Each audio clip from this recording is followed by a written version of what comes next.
Today, we're going to be talking about long-term care and self-insuring, the self-insuring myth.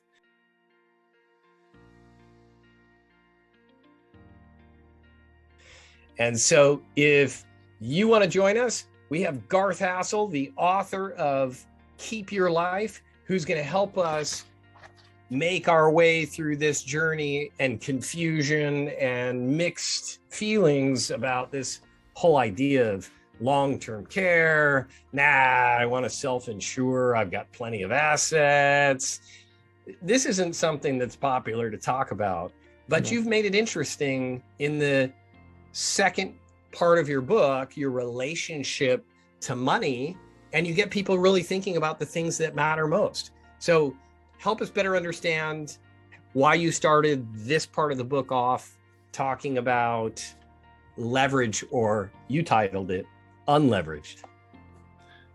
Because leverage has bad connotations, and we can all come up with those. We see them in the news. I've never seen in a news article headlined anything positive about leverage, but that's what it is. So if we're properly preparing for an event that is a high probability event with severe consequences, why wouldn't you want to leverage your ability to deal with it, as opposed to assume you're in the minority of people who won't need it?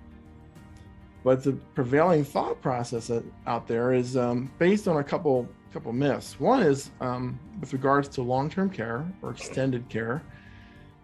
That is, you think you can just do it cheaper at home. That might be true for a little while, but it quickly becomes much more expensive than at a facility. And then you've lost the ability to stay at home, which is where most people want to be. And then the other one has to do with, there was a history with long-term care that's not very long. I mean, it really only came out in the 70s. And that's like a volcanic eruption versus a geologic time of life insurance and annuities, which has been around for thousands of years.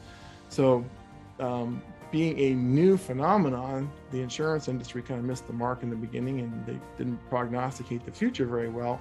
But we're at the point where they've learned a lot, and it's a whole different deal now. So it needs a second look if you've looked at it before. And then there's another aspect to it. It's not just turning premium pennies into dollars at the point you need the care. It's the intangible value you get on top of that through what's called care coordination, or like a concierge level of care that a lot of times insurance companies use a third party for. So you can get the care you need without maybe your kids or a friend having to navigate all that seemingly quagmire of where do I go, what can we afford, how do I get the best care for the dollar, all that kind of stuff.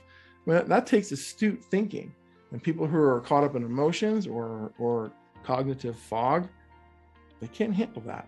So with the insurance, which turns pennies into dollars when you need it, you get this additional unbiased assistance for navigating how to best get the care you need, not have to rely on family who, whether just to let them live their lives, let them be loved ones instead of caregivers. That's a big deal, because the caregivers, there's a huge, huge stress on them. We talked about that in the first chapter. Right. Someone having in the prime of their career and their business, having to step out and care for mom and dad, that's super, super stressful. So, and if it's a spouse, a lot of times the spouse thinks they can do it and they can't. Anyway, so the need is there. Yeah. What I learned from reading your book was, and you talked about care coordination and leverage, right? Yeah. I think that a lot of people look at long-term care and there's not a good association with long-term care. But I think that you point out it's because they're not taking into consideration the intangibles, the conflict, the burden, the confusion. What if you become incapacitated and you're not able to articulate your preference, and a family member steps in and chooses the exact opposite of what you prefer.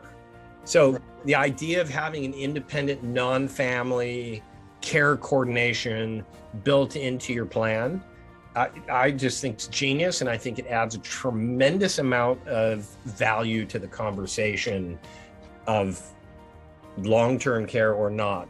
I want you to just really quickly just address another issue that I thought was fascinating. And it's this idea of, I don't need long-term care because I'm just going to self-insure because I have enough assets. I've got 2 million in a 401k, Garth. I don't need long-term care. Maybe you don't. There was a wise widow who was worth many millions of dollars. Paying for the care was a non-issue, but she had 5 kids plus some stepkids that she didn't trust any of them to be holding her life or her quality of life in their hands. So, and she was also a little concerned that they didn't like the idea of her getting great care, which is not cheap, being a drag or a drain on what they viewed as their future inheritance. I mean, we have our way of thinking, maybe from our generation. Our next generation, whether we raised them well or not, there's no guarantee, is there, on all the outside influences, et cetera. They might feel entitled to as much of what you've built up over the years as possible.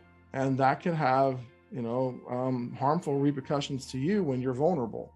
So this particular widow, she got a policy and she made sure it had care coordination. I mean, I think they all do, but you want to double check on that aspect of what the carrier is offering. And she knew they could just be they could be visitors and family and not the caregivers and not the decision makers. Yeah, it's so valuable. And, I've been in and around this for 10 years. And it's interesting that in reading your book, how many new things I'm learning in each chapter, even though I'm in it every day. And so really super insightful. You guys want to learn something new, no matter what you think about not just long-term care, you're planning your end game when it comes to retirement income, legacy planning, long-term care, all of those things. And the purpose of the book really is to plan your end game so your loved ones stay loved ones. And really, you've done a great job at helping families that believe that protecting and serving and taking care of their families is one of the most important values. This has been an extremely valuable book. If you guys want to get the book, you can go to Amazon, search Garth Hassel. But even more important, I would say, if you have any need whatsoever, which I think almost everybody does, I'm telling you, it's worth 15 minutes to not call Garth and talk about long-term care, but call Garth and just share what your family story is and what matters most to you. So he can give you some guidance, point you in the right direction about what he'd do, because he's lived this himself. And the advice that he's given has helped so many families. And I think it's worth 15 minutes of anybody's time to do that. Click on the link below and schedule some time with him and share your story.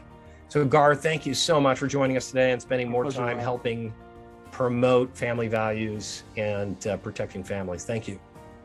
My pleasure.